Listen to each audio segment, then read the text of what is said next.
Olá, meus amigos e amigas, sejam todos muito bem-vindos a mais um estudo das obras de Leon Denis e hoje nós iniciaremos o estudo do capítulo 7 do livro Um Olhar sobre o Tempo Presente. Capítulo este intitulado Tempos Difíceis, e aqui Denis vai fazer uma viagem ali, digamos, pela França, né? E lembrando, para quem não conhece, talvez não tem familiaridade com a biografia de Leon Denis nasceu e viveu na França durante os seus 81 anos. E era alguém extremamente conectado com as questões do seu tempo. Então, em alguns momentos, Denis vai fazer críticas aqui, inclusive, ao momento político, aos interesses daqueles que, enfim, administravam os destinos da França, e ele vai vincular tudo isso com a questão moral, com a questão de como que o espiritismo poderia auxiliar, enfim, desde que nós todos nos compenetrássemos, por exemplo, da lei da reencarnação, mostrando que cada um de nós acaba plantando aquilo que a gente vai colher no futuro e que, de certa forma, colhemos agora aquilo que já plantamos no passado. Então é importante destacar isso apenas nessa pequena introdução, mas vamos ler aqui alguns trechos só para vocês compreenderem como que Leon Denis, repito, não se desconectava das questões da sua época. Isso aqui é importante. A França atravessa uma das crises mais agudas de sua história e praticamente todos nós sofremos as suas repercussões. Todos os acontecimentos previstos e anunciados pelos guias espirituais estão se realizando pontualmente.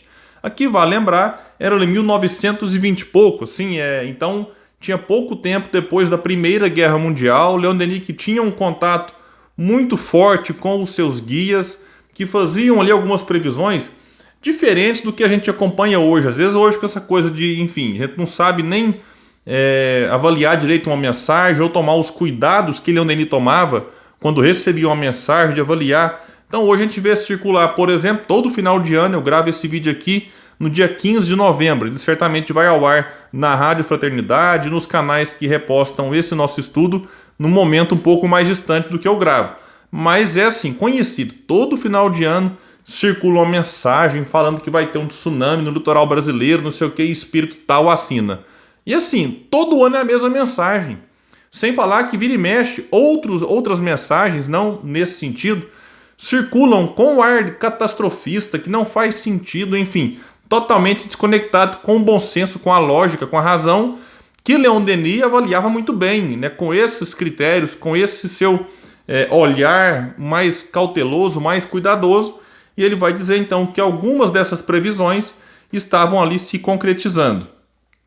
Continua ele: o mal é profundo, porque é principalmente de ordem moral. Aqui eu lembro do capítulo 8 do livro Depois da Morte, intitulado A Crise Moral. Quando a gente vai olhar para as questões políticas, econômicas, sociais, a gente está ainda aqui num período de pandemia, então problemas também, crises sanitárias, a gente observa que basicamente esses problemas, alguns a gente não conseguiria evitar que eles iniciassem, porque tem coisa que vem da natureza, enfim, mas a gente percebe que eles podem se agravar ou ter os seus impactos reduzidos, não fosse a crise moral que toma conta da sociedade. Então, na raiz de muitos problemas, ou na possibilidade de atenuar esses problemas, está crise moral. O Denis vai então constatar isso na sua época. Diz ele: a alma da França está doente. E muitos de nós talvez poderíamos dizer que a alma do Brasil está doente. Esgotada pela raridade dos sentimentos elevados, pelo enfraquecimento de tudo que fazia sua força e sua grandeza. E destaca ele o patriotismo, a fé religiosa, tudo que se refere ao sentido da vida, aos seus deveres e suas responsabilidades. Prossegue: já não é mais tempo de consultorias eruditas. Torna-se imprescindível uma beberagem regeneradora que lhe devolva a sua vitalidade. Cada vez mais a anarquia se faz sentir na administração, na política e na vida social. Se a gente vai aqui atrás do termo, o que significa anarquismo, só para familiarizar alguns com o assunto, diz aqui o Wikipédia: é uma ideologia política que se opõe a todo tipo de hierarquia e dominação, seja ela política, econômica, social ou cultural, como o Estado, o capitalismo, as instituições religiosas, o racismo e o patriarcado. Bom, e a partir do anarquismo, algumas correntes se diferenciam. Você pode ter pessoas, né, no que a gente considera de esquerda, que são anarquistas, tem pessoas de direita que também aí são anarquistas, né, aí já nessas diferenciações aí dos termos, que a partir daí, enfim, sofre algumas variações. De toda forma, eu conheço, por exemplo, pessoas bem intencionadas que são anarquistas, né? Defenderiam talvez aí a ideia de que não, o indivíduo mesmo se vira, o indivíduo mesmo se resolve, não tem que ter nenhum tipo de hierarquia, enfim, nada que regule, nada que oriente este indivíduo. Olha, eu diria assim, olhando hoje aqui, né, 2021, essa é uma teoria que, por mais bem intencionada que ela seja por parte de alguns, ela é impraticável nesse momento, enfim. Pode ser que lá no futuro os indivíduos todos conscientes do seu papel na sociedade, desprovidos talvez aí de algumas paixões, de alguns interesses pessoais, ou numa palavra da imperfeição moral, aí a gente consiga fazer com que estejamos numa hierarquia moral, sem que um busque dominar o outro e nem tenha necessidade de que seja dito, né, o que pode e o que não pode fazer. Mas enquanto nós estamos aqui ainda cada um com as suas limitações, nós sabemos que é importante que a própria legislação humana, com todas as suas falhas, com todas as suas, muitas vezes, aberrações, mas também com as suas vantagens, com os seus avanços, busque auxiliar para que a vida em sociedade, enfim, consiga ser mais produtiva ou menos prejudicial para alguns grupos. Repito, essa legislação ainda muito falha, nem sempre consegue fazer aquilo que deveria acontecer, até porque muitos daqueles que estão na condição de legisladores, aqueles que criam as leis, aqueles que sancionam as leis, aqueles que fiscalizam o seu cumprimento, acabam atendendo a interesses os mais diversos. Mas ainda assim eu acredito que o Estado ainda exerce um papel importante para que a vida em sociedade, enfim, tenha pelo menos um mínimo aí de condições e a gente não parta para algo que a gente vê em alguns locais em que a ausência do Estado acaba fazendo com que alguns grupos criminosos, algumas facções, milícias, enfim, acabem fazendo com que as pessoas, né, repito, na ausência do Estado, acabem se vendo vítimas de uma submissão não mais do Estado, mas de grupos. Então a gente percebe, muito se fala, que quando o Estado se ausenta, algum grupo toma aquele espaço, aquele buraco. Então, é necessário compreender, mas repito, o termo anarquismo é muito amplo e daria uma discussão gigantesca em torno do assunto, o que não é o nosso foco. Só tentei trazer aqui alguns pensamentos mostrando que sim, não é que o Estado deva ser autoritário, Leon Denis combatia isso, mas também não é que o Estado deva deixar de existir e auxiliar de alguma forma na vida da sociedade. Mas vamos... Até porque Estado autoritário vai contra a questão, por exemplo, da liberdade, que não é absoluta, mas a gente sabe, né, que não se pode, enfim, afetar a liberdade desde que essa liberdade não afete a vida do outro. Na pandemia tivemos um exemplo.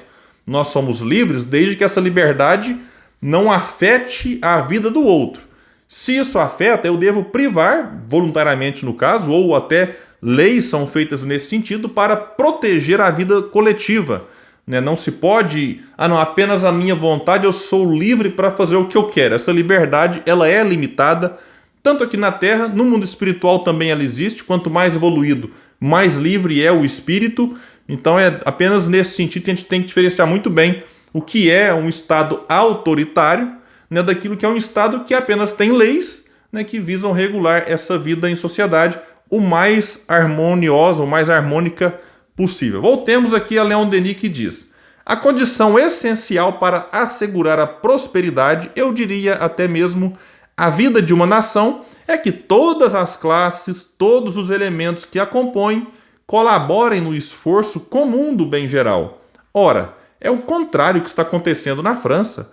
As forças vivas da nação foram atiçadas umas contra as outras, com um objetivo político, ou melhor, eleitoral.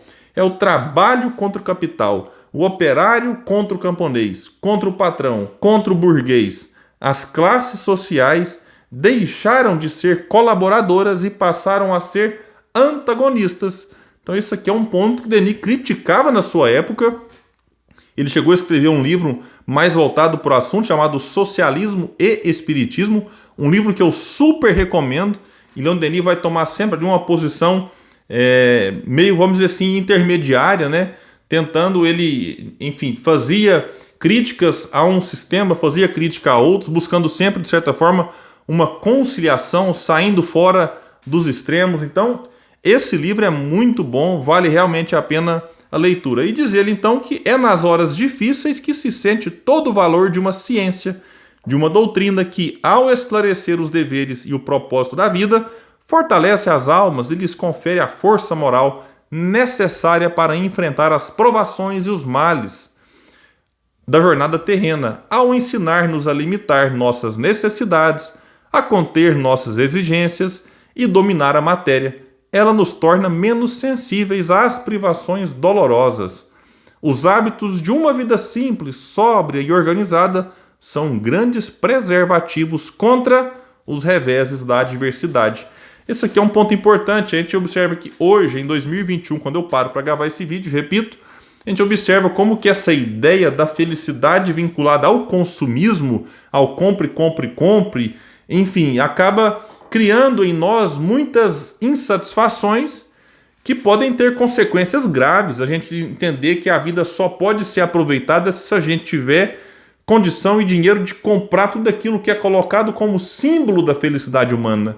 E hoje, com essa coisa de internet, inclusive, que nos bombardeia com produtos, né? Se você pesquisa hoje no Google aqui, vou pegar um exemplo, tênis. Aí você pesquisa e fala, nossa, esse tênis aqui é metade do meu salário, então não posso comprar. Você vai ser bombardeado com mensagens, com anúncios daquele tênis durante aí uma semana, mais ou menos. E aquilo pode gerar um mal-estar do tipo, eu quero esse tênis, mas não consigo comprar. E diante da impossibilidade de comprar, muita gente pode, enfim, entrar num processo de tristeza, num processo de desânimo, enfim, entrar numa situação que acaba dificultando ainda mais uma vida muitas vezes já difícil aqui pela própria característica do tipo de mundo que nós vivemos. Então Denis olha para a sua época e fala, olha, hábitos de uma vida simples, sóbria e organizada são grandes preservativos contra os reveses da adversidade. Fiz questão de reler esse trecho porque eu achei ele muito importante. Meus amigos, eu fico por aqui e até o próximo estudo das obras de Leon Denis.